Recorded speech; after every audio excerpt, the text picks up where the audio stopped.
अगोदर सामान्य होता, पण संत चरित्र वर्णन केलं, देवाचं चरित्र वर्णन केलं आणि त्या संतांच्या तो बरोबरीला गेला, त्या संतांच्या बरोबरीला गेला, संत झाला.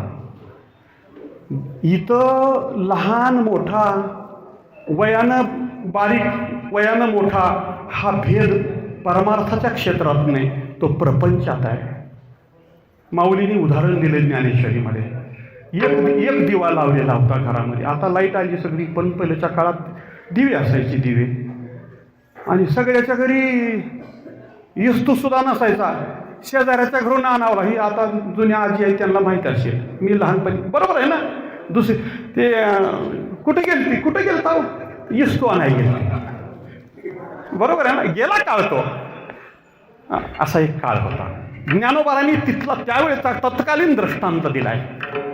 दिवा आहे, दिवा लावलेला आहे आणि एका दिव्यावरून दुसरे 10 दिवे लावले. होय, तर पहिला कोणता? त्याच्यापेक्षा तो अजून जरा जवळचं बोलू का? तुमच्या घरच्या दिव्यानं पुन्हा माझ्या घरचा लावला आणि माझ्या घरच्या दिव्यानं पुन्हा बाकी सगळ्या गावातले लावले. म्हणजे तुमच्या घरचा थोरला आहे का? नाही, असं काही नाही ना.